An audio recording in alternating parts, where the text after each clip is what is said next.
lógica, razão e bom senso, que é isso que prega a doutrina espírita. Então, nesse contexto, os nossos irmãos pastores, eles se opõem muito quando a gente apresenta isso, porque eles acham que a Bíblia caiu diretamente do céu, que alguém segurou, pegou e passou para as pessoas. Isso não existe. Todos os escritores da Bíblia eram médiuns.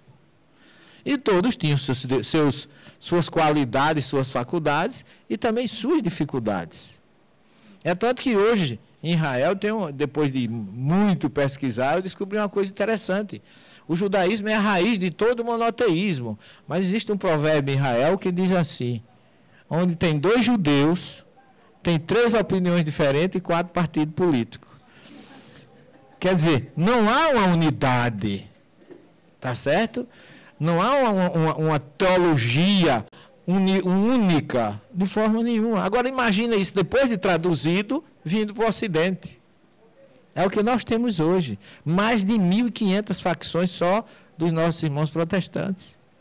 E aí nós ainda temos os católicos, apostólicos romanos, carismáticos e outras correntes.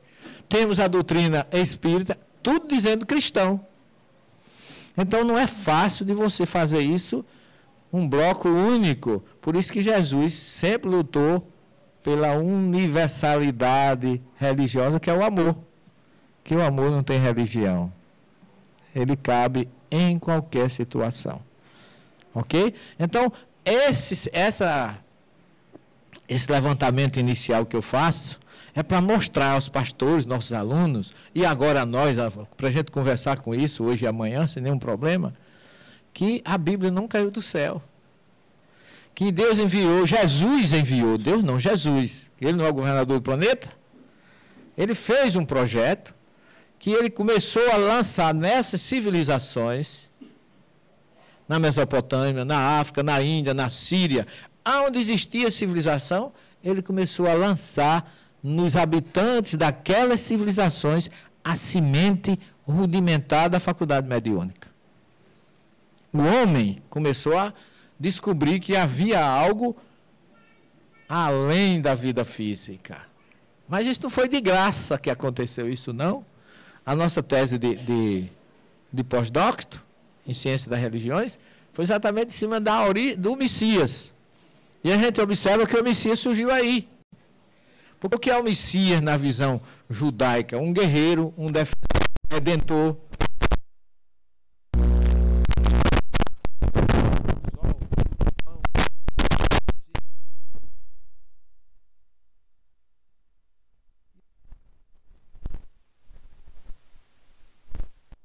Ok? Então, esse aqui, para vocês terem uma ideia, isso aqui é o que se chamou depois, que a Bíblia chamou de Torre de Babel. Isso é um zigurate que os sumérios mesopotâmicos eles chamavam de local dos deuses. Eles tinham para cada situação da vida um deus. O politeísmo era tão grande, meus irmãos, que esses zigurates eles tinham aproximadamente 22.000 divindades. Era Deus para tudo, qualquer tipo de necessidade. Deus até para espirrar tinha Deus. Tá certo? Então, começou o quê? Um politeísmo imenso. Em cima da crença de cada um. E aí os sumérios criaram a primeira religião que surgiu na Mesopotâmia, sendo que a maioria dos deuses da Mesopotâmia fora criada por eles. Os sumérios tinham 4 divindades fundamentais, conhecidas como Anu, deus do céu, Ki, deusa da terra, Enlil, deus do ar, e Enki, deus da água. Céu, terra, água e ar eram considerados os 4 deuses mais importantes da natureza, que são os 4 elementos que a gente conhece hoje na ciência: o fogo, a terra, a água e o ar. Então isso não é uma coisa nova, vem de lá dos sumérios, mas eles não descobriram isso estudando, não, gente. Isso foi pela intuição, mediunidade intuitiva. Está claro isso? Estamos trazendo um grupo de informações para vocês. Ó. Os babilônicos tinham Apsu, deus das águas doces, Tiamat, deus da água salgada, Abubu, deus do dilúvio, Haddad, deus da tempestade, Anu, deus do firmamento, e é o mesmo Enki dos sumérios e das águas doces, da sabedoria, das artes. Observe que tinha Deus para todas as, como eu coloquei agora, para todas as suas necessidades. Isso se consubstanciava num politeísmo intenso, numa quantidade de Deus inúmera. Isso, meus irmãos, também fazia parte do projeto de Jesus. Que as pessoas começassem a ter noção de alguma coisa fora do corpo físico. Observe que a mediunidade vem servindo de instrumento desde a criação das primeiras civilizações. Então não foi uma criação de Allan Kardec, foi uma identificação e denominação. Ok? Os babilônios e os assírios adotaram aqueles deuses cujos nomes eram Anu, deus do céu, Ki, deus da terra, Enlil, etc, etc, modificando apenas os nomes. Cada um botava o nome que queria para o seu Deus. Ok? Vamos adiantar um pouquinho. Aqui eu vou fazer uma paradazinha para a gente explorar mais um pouquinho. Não sei se vocês já ouviram falar na epopeia de Gilgamesh. Alguém aqui já ouviu falar? Hein? Só ouviu. Alguém mais? Vocês sabem que Gilgamesh era considerado um semideus? Gilgamesh era um homem muito forte, caçador, que ele fazia muitas caças, ele tinha um amigo, e Gilgamesh também teve na epopeia dele, é narrado um grande dilúvio. Vocês sabiam disso? Existia um dilúvio muito grande, que se assemelha muito à história de Noé. Há quem diga que Moisés copiou a história de Gilgamesh e colocou na Bíblia como a história de Noé. E vocês vão tirar as conclusões pelo que eu vou mostrar agora. Gilgamesh, ele gostava muito de caçar. Então um dia ele vai caçar com um amigo e o amigo dele morre. Eles lutavam e venciam todas as batalhas. Com quem ele lutava, eles venciam. Só que um dia o amigo dele morre. Ele entrou em pânico, porque ele achava que ninguém morria. Ele não conhecia a morte.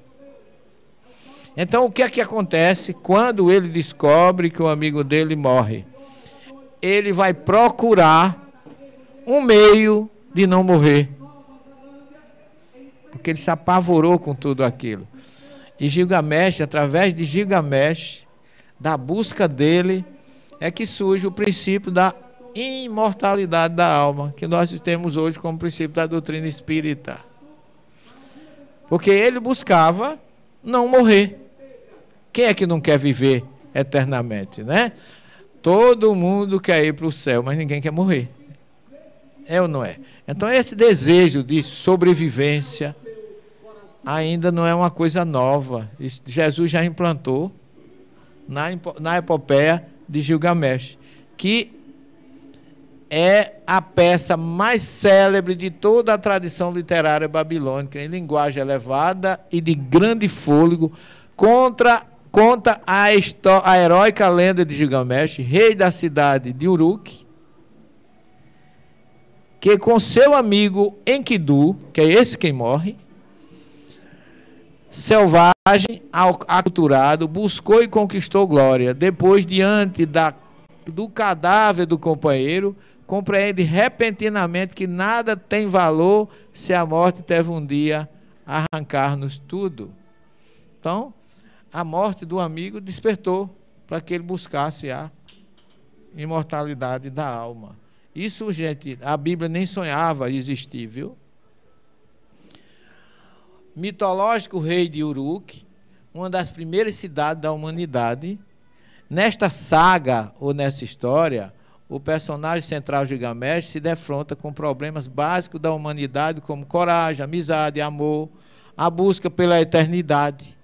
Ele sofre com a morte do companheiro e meditou profundamente como ele poderia escapar da morte. Procura Napstim, que era uma espécie de guru, para que através dele ele encontrasse a imortalidade. Então observem que a partir de quantos mil anos atrás começa a surgir a ideia da imortalidade da alma. Agora, a versão babilônica sobre o dilúvio. O que é que diz a história de Gilgamesh? A semelhança é muito grande com o dilúvio de Noé, contada a Gilgamesh por Napstim, que era aquele que veio ensiná-lo como se tornar imortal, construção do navio, carregamento do navio, tempestade, chuva de granizo, água alcançou as montanhas, durou 7 dias, depois o mar ficou quieto, o vento raivoso baixou, o ciclone cessou, toda a humanidade se transformou, foi transformada em lama.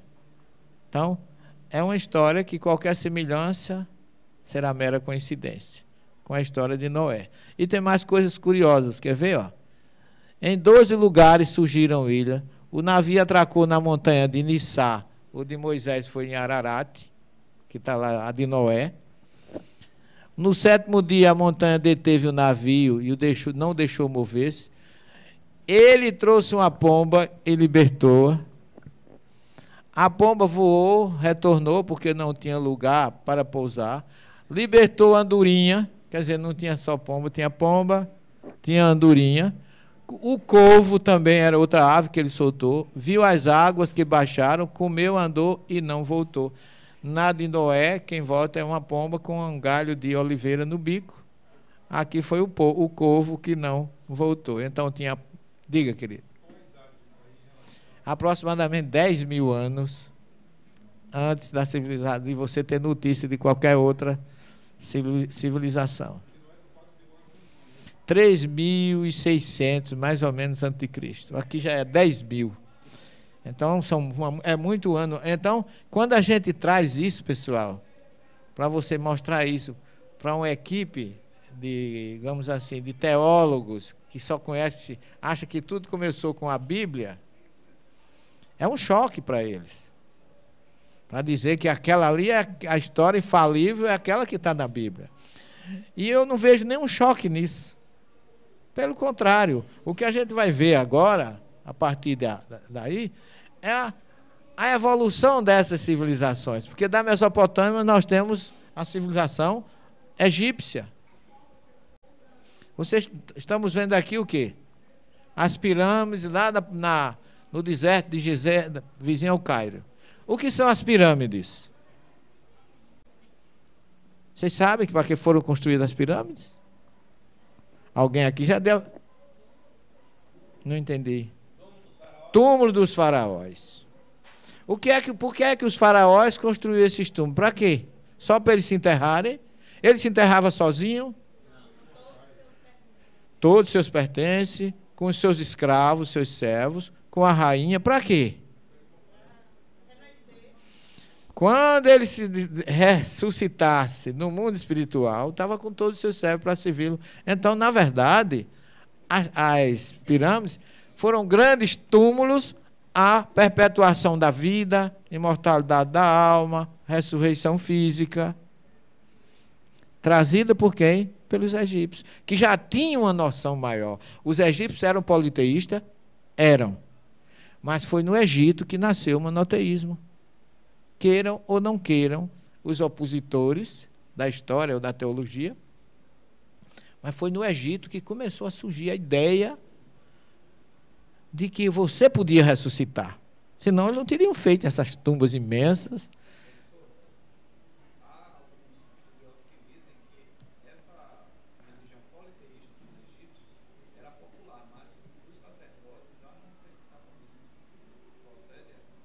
Já o sacerdote já? Os sacerdotes adotavam o monoteísmo. Sim, senhor, perfeitamente. Vamos chegar lá. Os sacerdotes eram quem detinham o poder. Só que teve um faraó, o mais jovem, como era o nome dele? Akhenaton? Ou Tutankhamon? Pronto. Tutankhamon, ele queria que os sacerdotes não tivessem o poder, que fosse o faraó.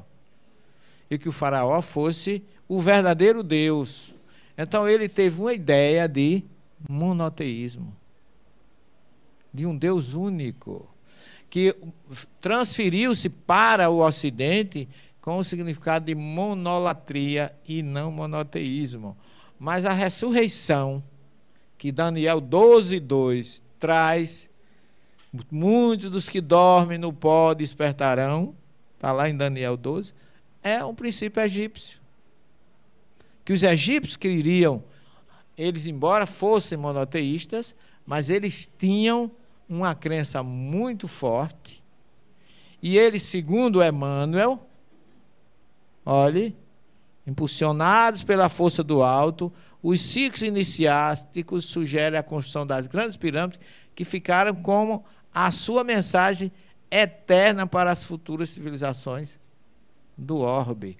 E ainda, segundo Emmanuel, esses espíritos foram os mais evoluídos que pisaram o planeta depois da primeira civilização. Ressurreição da carne. A múmia mais antiga do mundo, segundo o historiador Heródoto, data de 3.300 anos.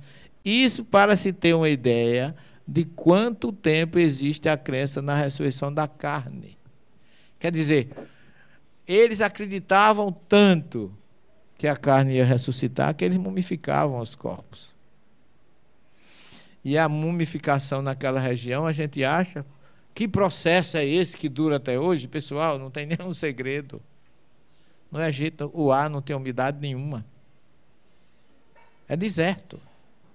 O que você enterrar na areia ali, até um pote d'água, se você enterrar, vai petrificar. Não tem água. Nós tivemos agora um período em Israel que a gente tinha que tomar no mínimo 6 litros d'água por dia para sobreviver, não desidratar e não ter problema de coração. Porque a umidade do ar chegava a 5%, 6%. E você não podia sentir sede, porque se você sentir sede, significa que você já está desidratado. Então, preparou-se a gente muito para que a gente não tivesse um problema sério. Imagina o Egito, que ficava 14 anos, 7 anos sem chover. Porque as pessoas dizem o sonho de José, 7 anos sem chover. Quando eu estive no Egito, em 2009, fazia 14 anos que não caiu uma gota d'água, não era 7 anos, não. Então, esse processo de ressurreição da carne já é muito, muito, muito antigo e nos foi doado, legado pelos egípcios. E que eram monoteístas, mas foram eles que nos deram esse legado como herança, no sentido de que a gente tivesse certeza de que há algo depois. E nós vamos falar um pouquinho disso com relação aos egípcios, porque nós aprofundamos um pouquinho isso, com relação à lenda da trindade, que também tem origem no Egito. Né? Os egípcios tinham sua trindade, Horus, Ísis e Osíris, que nós vamos ver isso. Sim, aqui, aliás, isso aqui foi no começo da nossa filmagem, nos Passos do Mestre. Não sei se alguém já assistiu já aqui. Natal já passou, né? Nós vamos projetar em João Pessoa agora, no próximo dia 12. Mas isso aí foi no intervalo de filmagem. Não é Indiana Jones, mas qualquer semelhança será mera coincidência. É Billy Jones. Então, pessoal, a civilização egípcia, segundo Emmanuel em A Caminho da Luz, dentre os espíritos degradados na Terra, os que constituíram a civilização egípcia, foram os que mais se destacaram na prática do bem e no culto da verdade. Eles eram os que menos débitos possuíam perante o Tribunal da Justiça Divina. Então, observe que Emmanuel coloca algo que a gente já sabe através dos exilados de Capela, né? Que quando Jesus recebe o planeta Terra para administrar, nós éramos naquela época espíritos muito inferiores, E ele recebe essas civilizações para que elas trouxessem a tecnologia, o avanço cultural para nós, a escrita e outras coisas que nós não tínhamos noção, mas que já existiam em outros planetas mais evoluídos. Por isso que Emmanuel faz essa observação que eu acho muito interessante. Em nenhuma civilização da Terra, o culto da morte foi tão altamente desenvolvido quanto no Egito. Depois de perpetuarem nas pirâmides os seus avançados conhecimentos, todos os espíritos daquela região africana regressaram à pátria sideral. Isso a gente verifica. Se vocês forem ao Egito hoje, vocês vão ver que aquele povo que está ali não tem nenhum compromisso com essa história. A ideia que você tem é de uma fazenda que os donos morreram, ficaram entregues aos funcionários e hoje está à mercê dos empregados, sem os patrões estarem presentes. Porque você chega aí, nessas pirâmides, você quer às vezes refletir, às vezes você quer fazer uma meditação mais tranquila, você não consegue. São aquele pessoal, os árabes em cima, querendo cobrar para tirar foto, para passear de camelo. Quer dizer, não tem nada a ver, eles não concebem a eles, na cabeça deles, o local em que eles estão. A importância que representa, a importância espiritual daquele local. Então, nós temos aqui a história de Horus, que, na verdade, Horus é o filho de Ísis e Osíris. Quem não conhece essa história, rapidamente, a gente pode falar que Ísis e Osíris eram muito felizes, ele rei, né? E o irmão de Ísis, com inveja de Osíris, criou um sarcófago de ouro e promoveu uma festa e dizia a ele que no dia da festa, aquele cuja o sarcófago, o caixão de ouro, coubesse perfeitamente dentro dele, ganharia de presente. Só que ele já tinha tirado as medidas de Osíris, para que quando ele entrasse, ele já tinha... E se chamava Sete. Olha aí. Você vai ver muito esse nome no livro do Gênesis. E Sete, com inveja de Osíris, quando ele entra no sarcófago, que encaixou certinho, ele fechou a tampa e jogou no rio Nilo. E Ísis sofreu muito com isso, e procurou o corpo do marido muito tempo, e acabou encontrando, depois de muita busca e muito sofrimento. Quando encontrou, o irmão ainda com ciúme, picotou agora o corpo dele todinho e jogou novamente os pedaços no rio, não mais o sarcófago. E ela, mais uma vez, pelo seu amor, foi juntar todos os pedaços do corpo do marido, só não encontrou o órgão reprodutor masculino. E aí ela colocou o caixão dentro do palácio, se transforma numa grande ave, sobrevoa o palácio, segundo a lenda, e engravida de Osíris, sem a concepção carnal. Olha a questão aí da virgindade, que depois foi herdado pelo cristianismo. Há quem diga que Ísis, Horus e Osíris é uma reprodução, ou seja, o cristianismo reproduziu isso, que Maria seria Ísis, Osíris seria José e Jesus seria Horus. Daí porque vocês vão encontrar, às vezes, até na internet, muita coisa nesse sentido, achando que o cristianismo é uma farsa, que foi uma cópia. Mas isso tudo, se você voltar lá atrás, você vai ver que é o projeto de Jesus.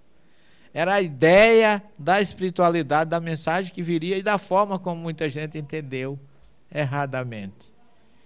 Porque para o judaísmo, essa questão de virgindade, a gente vai ver que não tem absolutamente nenhuma importância. Porque o primeiro mandamento do Gênesis é crescer e multiplicar.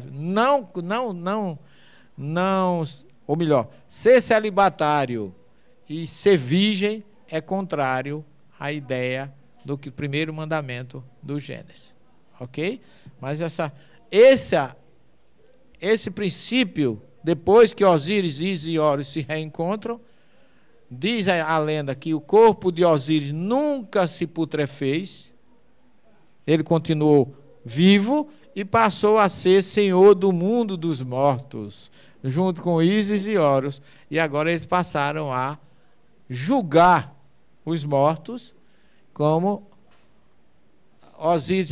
Isso aqui é a explicação de quem era Osíris. Era filho de Jeb-Nut, era o senhor da terra, foi morto pelo seu ciumento irmão Sete, cunhado no caso, o irmão da esposa dele, irmão de Ísis. Ísis, esposa, irmã de Osíris e mãe de Horus. Horus, filho de Osíris e Ísis, governa todo o Egito e Osíris governa o mundo dos mortos. Há quem diga que Horus representa o sol, que todas as noites perde para Sete e durante o dia ele renasce, e aí seria um princípio da reencarnação, que já tem também suas raízes no Antigo Egito. Osíris agora está sentado majestosamente no mundo subterrâneo, no Salão das Verdades, assistido por 42 assessores, um dos principais distritos do Egito, onde ali ele julga as almas dos mortos. Estas se confessam a ele e depois de seus corações serem pesados em uma balança, em cujo prato há uma pluma, recebem de acordo com suas vidas, recompensa pela virtude ou castigo pelo pecado. Uma coisa interessante é que o morto chegava no mundo espiritual, aquele que tinha condições de chegar junto de Osíris, porque tinha passado, ele chegava logo dizendo: eu nunca matei, eu nunca roubei, eu nunca adulterei. Olha a semelhança com o que Moisés coloca no Êxodo: não matarás, não adulterarás, não levantarás falso testemunho. Então, na verdade, os 10 mandamentos teria sido um resumo daquilo que o morto dizia a Osíris no subterrâneo, no mundo espiritual, sendo que Moisés colocou da forma da proibição de não fazer, para poder atingir a perfeição espiritual. Está claro isso aí, pessoal? Então, vocês observem que nada no universo se cria, muita coisa sempre se copia. Também é subterrâneo, como o nosso umbral também. A ideia que a gente tem é que o umbral, aquele umbral, sem ser o umbral, sem ser, vamos dizer assim, sem ser os locais superiores, como nosso lar está em cima, mas o umbral, onde André Luiz foi, está embaixo. E todo, segundo o judeu, todo morto vai primeiro para o Sheol, que o nome do umbral do judaísmo é Sheol, dos gregos era Hades, com H, do católico protestante, do católico é céu, inferno ou purgatório, e do protestante é céu e inferno. Cada um tem o seu. Eu costumo dizer, nós espíritas achamos que a gente não vai para o umbral. Só vai para o umbral espírita, gente. Só é quem vai. Qual é o protestante que vai para o umbral? Qual é o católico? O católico vai para o purgatório, ou para o céu, ou para o inferno. Tá certo? Então, cada um, como diz Kardec, plasma o seu mundo, gente. Tá certo? Então, às vezes, a gente pensa que umbral é para os outros, né? Porque a gente só quer ser Brastemp, não quer GE, né? Não quer ser assim, nenhuma marca inferior, a gente só quer, né? Então, eu fiquei, dentro dessa ótica, eu fiquei impressionado quando eu entrei no Museu do Cairo e encontrei esse quadro, que isso aqui é o juízo final, julgamento final, feito, vocês estão vendo aqui à direita, Osíris e Ísis, tá certo? Você tem aqui o morto, o Horus com cabeça de falcão vai levando o morto, e aqui tem uma balança. Dá dando para ver aí? essa balança, ela tem 2 pratos. O morto é arrancado do seu coração, colocado na balança, e no outro a pena da deusa Maat, para pesar o coração e comparar com a pena. Se ele for mais pesado do que a pena da deusa Maat, o morto não entra no céu. Olha que coisa interessante. Será que Jesus não teve uma perpetuação de ensinamento quando ele coloca que os puros de coração verão a Deus? Vocês sabem que a ciência hoje já está, tem um livro de um americano, um pesquisador, que chama Memória das Células, que ele descobriu que os neurônios do coração têm sentimento, o da cabeça tem razão. Olha que coisa engraçada. E você sabe que a gente sempre, quando se refere a alguém que gosta de fazer o bem, que gosta de ajudar as pessoas, a gente tem um coração bom. É ou não é? Ele é uma pessoa de um bom coração. Isso vem desde o Egito. Porque se o coração não pesasse menos do que a pena, não entraria no mundo espiritual. E aqui vocês estão vendo o tribunal em cima, ó, cada um desses juízes que está mais na frente, eles têm na mão um símbolo do Egito, que é aquele símbolozinho que parece o buraco de uma agulha com a cruz, que significa, em egípcio, vida. Os que fizeram o bem mereceriam a vida eterna, junto com Osíris e Ísis. Então tem muita semelhança. Está aqui Osíris e Ísis, simbolizando ele sentado no trono, com ela junto. Né? Na sequência, Anubis, que era o deus guardião dos mortos, que é esse aqui, que levava o morto para ser pesado pela pena da deusa Maat. E saber quem fez o bem, permanece, vai para a vida. E quem fez o mal, Jesus fala em João 5, 28 e 29. Daniel diz, Daniel 12, 2. Muitos dos que dormem no pó despertarão, os que fizeram o bem para a vida, os que fizeram o mal para a condenação. Jesus diz, todos, em João 5, 28 e 29. Todos os que dormem no pó despertarão, não vai ser só muitos ou alguns, todos nós passaremos por isso. E lá em Mateus 25, no juízo final, ele mostra como será isso. Então, se a pessoa não passou, esse monstro com cabeça de crocodilo, que se chama Amit, devora o coração do morto e ele não entra no paraíso, na vida eterna. Então, observem que qualquer semelhança será mera coincidência. Personificação da retribuição divina para todos os males realizados em vida. É Amut quem julga, quem destrói ou quem leva a presença de Deus para colher o bem que plantou. Então já há, veja bem, retribuição divina para todos os males realizados em vida. O que é isso, meus queridos irmãos? O que é que a gente pode classificar? Dentro da doutrina, isso significa o quê? Lei de causa e efeito. Colheita inviolável, pessoal e intransferível. Surgiu aonde? No Egito. Então, o Espiritismo, nesse sentido, eu acho que é o coroamento de tudo. Porque você vai dar uma passeada na história espiritual, teológica, de todos os povos do mundo, e você só vai encontrar explicação e suporte com racionalidade na doutrina espírita, que não tem sectarismo, que é ecumênica, é racional e é ciência.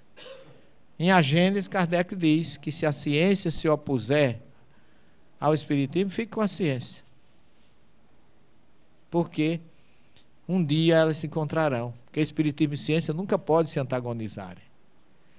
Mesmo porque a gente sabe que a ciência é viva, o que a gente não conhece hoje, amanhã a gente conhece. E Emmanuel fala que as 3 revelações se completam. Não se destroem. Cada uma veio a seu tempo. Que a par Ou seja, da mesma forma que o Novo Testamento, o Velho está repleto de clarões e luminosos para a humanidade. Então, nós já vivemos naquela primeira turminha que fazia parte do Velho Testamento, nós estivemos lá. Só que a gente continuou rebelde. Aí vem na segunda. Lá em Israel, na Galiléia, na Samaria, na Judéia, indiferentes. E agora estamos na terceira. Não tem mais chance para a gente não, viu, pessoal? Depois de agora, quando houver a transição, só Jesus Cristo salva mesmo, porque não tem mais jeito não. Não tem mais chance. Por isso que nós somos os trabalhadores da 1/10 hora. Para nós que já tivemos primeira, segunda e terceira, não tem mais chance. O espírito israelita, Kardec traz uma mensagem dele na introdução do Evangelho segundo o Espiritismo, que ele diz: Moisés iniciou a obra, Jesus continuou e o Espiritismo arrematará. Então nós temos aqui as 3 revelações se completando, uma após a outra, nenhuma destrói a outra, pelo contrário. Na segunda, vai ratificar, o Evangelho veio aperfeiçoar, transformar o Deus temor em Deus amor, e a doutrina veio transformar o Deus temor de Deus amor na racionalidade do caminho para Jesus. Ok? Isso aqui é o julgamento que ele faz. Anúbio, o deus chacal, em forma de animal, pesava o coração, com a pluma da justiça da deusa Tiamat. Se o coração tivesse muito pesado, era dado a Amute, com cabeça de crocodilo, que devorava. Se houvesse equilíbrio, Horus, olha aí, o filho de Osíris e Ísis, gerado sem a união sexual, levava o morto à presença de Osíris e Íris, e o morto viveria para sempre. Então, isso tem mais de 4.000 anos de conceito, isso que nós estamos mostrando a vocês. Aqui é mais uma réplica do juízo final, mostrando todas as etapas, e lembrando que as outras civilizações, como a Índia, também tiveram, ou têm a sua trindade, Brahma, Vishnu e Shiva, que também são elementos, seres. Vishnu, Brahma, criador do universo, Vishnu mantém o universo e Shiva cuida da transformação. Então, trindade egípcia, trindade da Índia e trindade do cristianismo são, vamos dizer assim, repetições que a igreja copiou. E a Síria também tinha os seus deuses. E nós temos 2 deuses ugaríticos muito famosos, Baal e El. Vocês conhecem a história do deus Baal, não conhece? Que foi combatido por quem? Por Elias, no Monte Carmelo, onde ele defendeu o monoteísmo, destruindo Baal e os seus sacerdotes, que eram os seus seguidores. E os 400 sacerdotes de Baal foram degolados lá no Monte Carmelo e avermelharam o rio Kishon, que é um rio que desemboca na baía lá do Mar Mediterrâneo, vizinho ao Monte Carmelo, onde tem lá uma fotografia de Elias, uma estátua, aliás. Agora, uma curiosidade, vocês conhecem Baal, foi defendido por Elias, porque era um deus pagão. Mas era um deus ugarítico da antiga Síria. E El? Vocês sabem quem é El? Hein? El é deus em hebraico. Então, o mesmo princípio judaico que condenou Baal, assimilou El. Porque você tem Daniel, Ezequiel, Salatiel, Gabriel. Então, El é um Deus que Moisés aceitou, que Elias não aceitou, Baal não aceitou Deus, Israel, olha aí. Então é um Deus muito aceito, esse foi rejeitado, mas esse foi aceito. O nome de Deus, né? Como Deus, como o nome de Deus. Baal não, né? Nem Belzebu, tá certo? Que era o chamado Deus das moscas, né? Dos lixos. Isso aqui é uma fotografia das ruínas da antiga cidade síria ugarítica, de onde tinha o sacerdote, o Deus Baal e o Deus El. Aqui, ó. Baal e El, deuses ugaríticos, que um foi condenado e o outro foi aceito. Ok? E aí? Depois de todos esses conhecimentos, desde a Mesopotâmia até aqui, os homens não tinham um Deus único. Tá certo? Era perfeitamente o monoteísmo. O que é que Jesus faz? Ele agora envia Abraão para implantar o monoteísmo. Chega de muitos deuses, agora só um. Agora, pessoal, curiosamente, o que é que Jesus usa para que Abraão saísse de Ur na Caldeia para implantar o monoteísmo? Porque se você pegar o livro do Gênesis, do capítulo 1 ao 11, é lenda, é aquela parte de, vamos dizer assim, metáforas, até o 11. Quer dizer, a história de Noé, a serpente, toda aquela história da criação, é tudo metáfora. Ok? Ninguém pode aceitar. Nós não temos tempo para aprofundar, mas se a gente tiver um tempo, a gente pode hoje ou amanhã abrir para tirar dúvidas nesse sentido, para vocês fixarem melhor isso. Mas o monoteísmo que veio com Abraão e depois ratificado com Moisés, foram os dois. E o outro defensor do monoteísmo foi Elias, e o quarto pilar, se a gente quiser poder se chamar, foi o próprio Jesus, que implantou e depois ele veio para ratificar. Pergunta: o que Jesus utilizou para começar ou para convocar Abraão para a implantação do monoteísmo? Vamos pensar um pouquinho. Como é a história de Abraão? Ele era de onde? De Ur. Onde ficava Ur? Sul da Mesopotâmia. Muito bem. Do mesmo local que a gente começou. Observe que todas as civilizações surgem ali.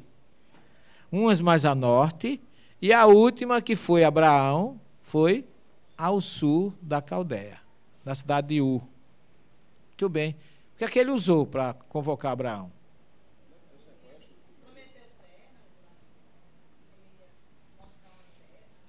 Prometeu uma terra, não foi? Mas ele mandou uma carta para ele. Abraão, vai, hein?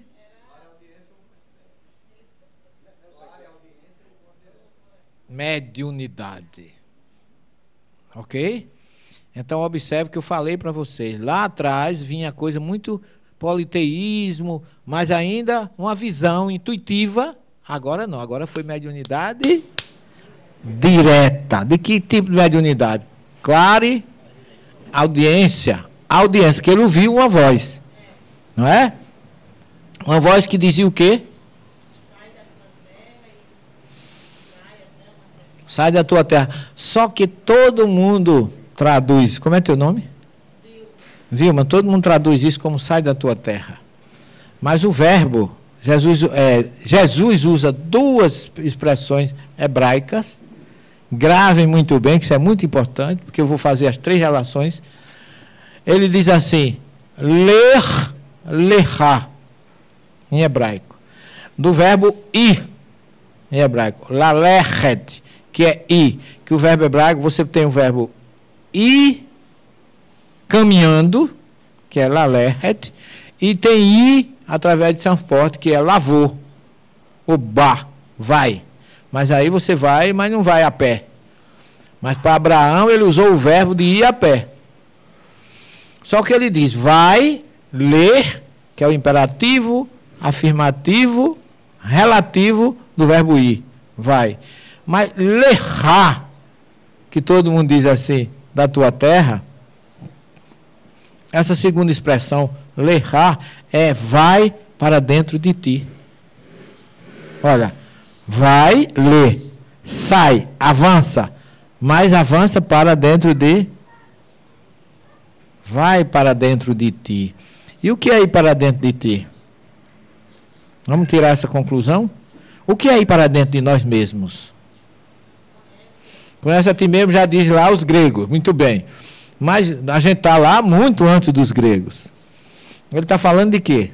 O que é conhecer a ti mesmo? Vamos usar a expressão grega. O que é conhecer a si mesmo?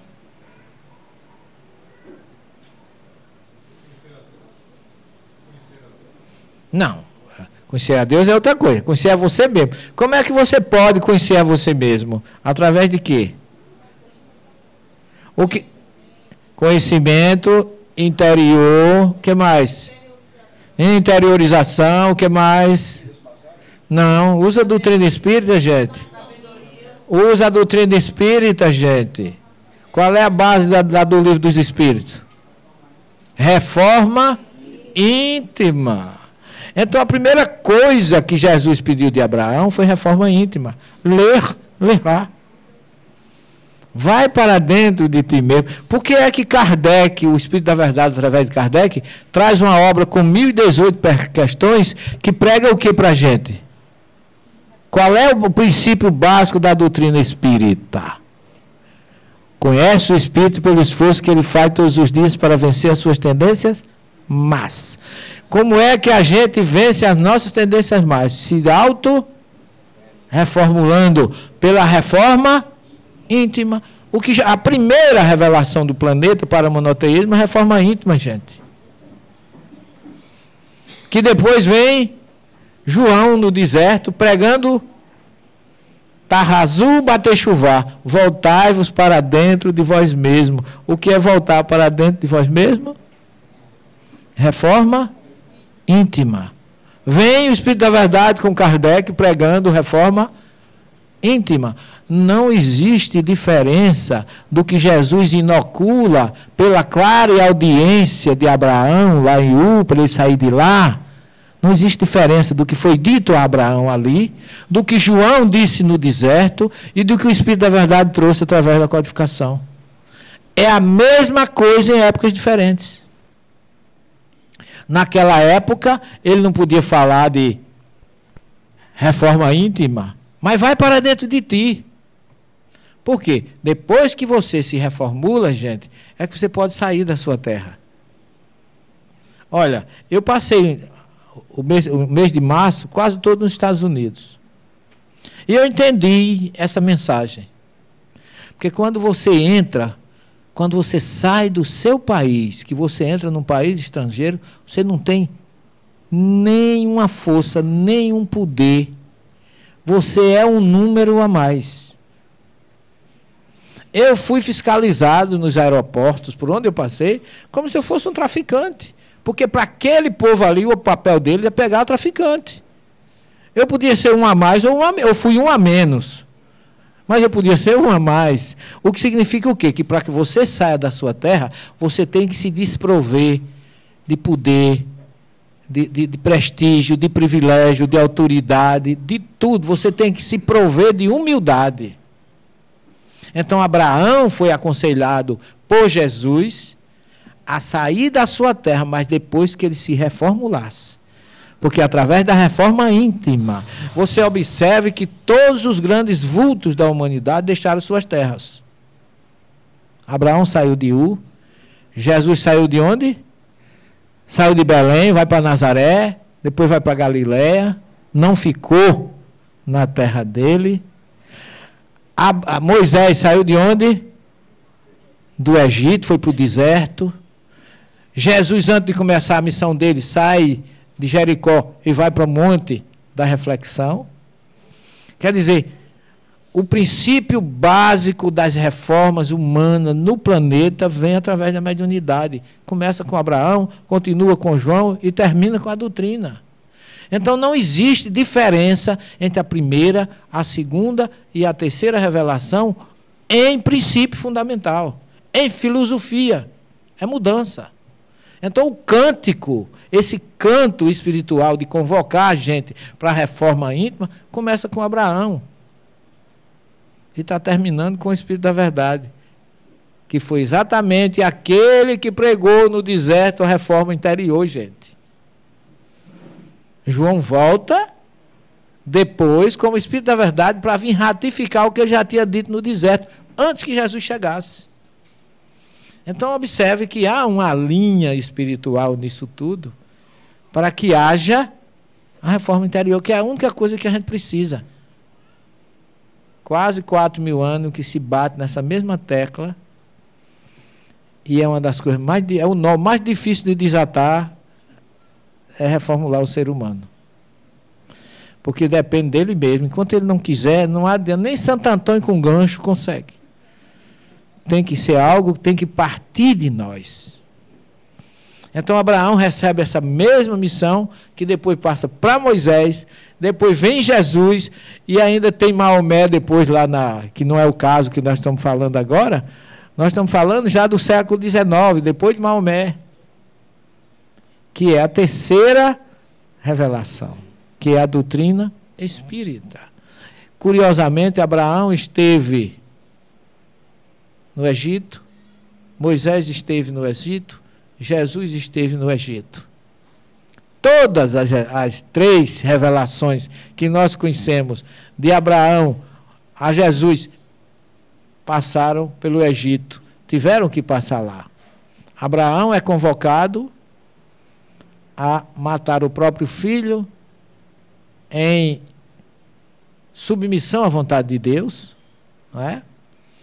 Esse é o caminho que ele faz, saindo de Ur na Caldeia, por delta do Nilo, voltando para Canaã e depois indo para o Egito, chamado pelo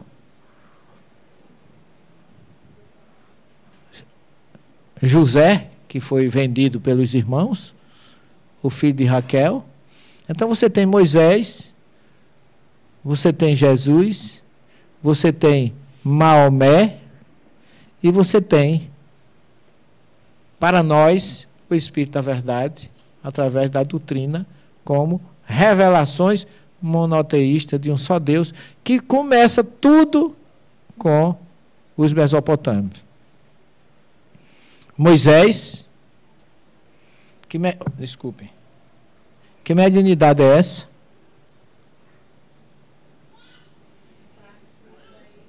Hein? Não, mas nesse caso aqui, o que é que está acontecendo aí? Clarividência. Começa com efeito físico. Primeiro é a sarça ardente, gente. Não é? O efeito físico. Ele recebeu ali a notícia, e esse efeito físico faz o quê? Aí vem o segundo, a voz. Que voz? Como é que chama a voz direta? Pneumatofonia, não é isso? Então ele escuta uma voz ali dentro, dizendo a ele que ele fosse ao Egito para libertar o povo, também através da mediunidade.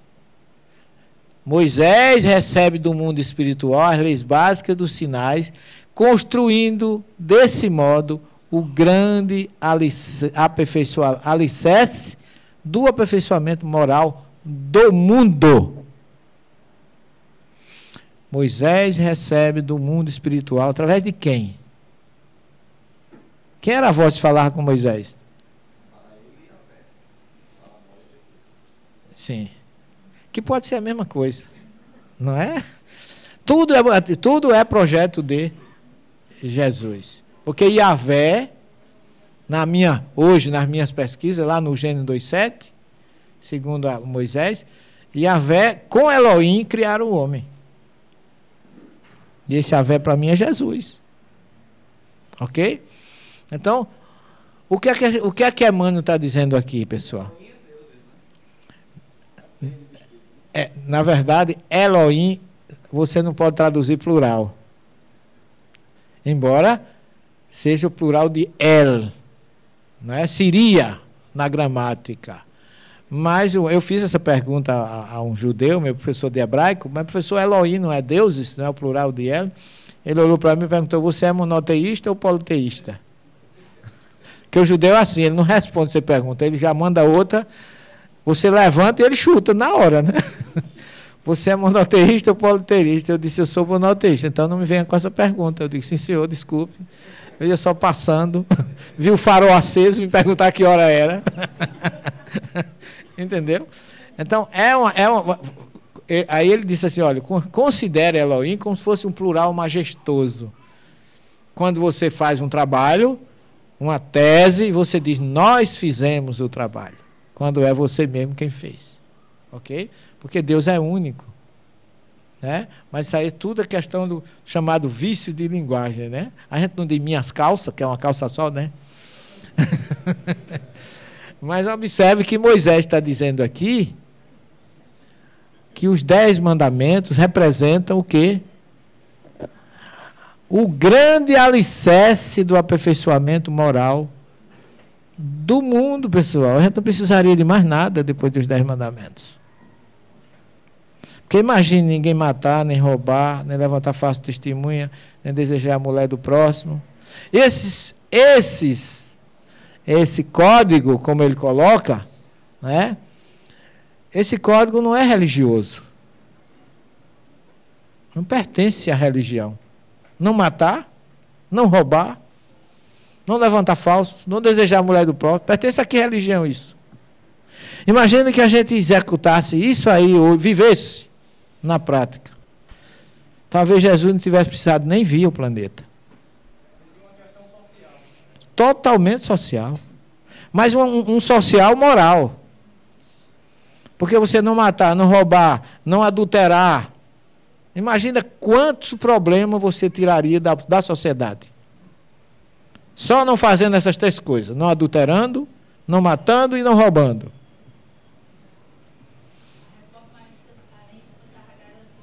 Já a reforma íntima já estava 90% garantida. Os outros 10 ficavam por conta da gente. Ok, pessoal? A gente vai fazer um pequeno intervalo e a gente volta para concluir essa parte. E se vocês quiserem abrir para perguntas, eu estou à disposição, tá certo? Depois.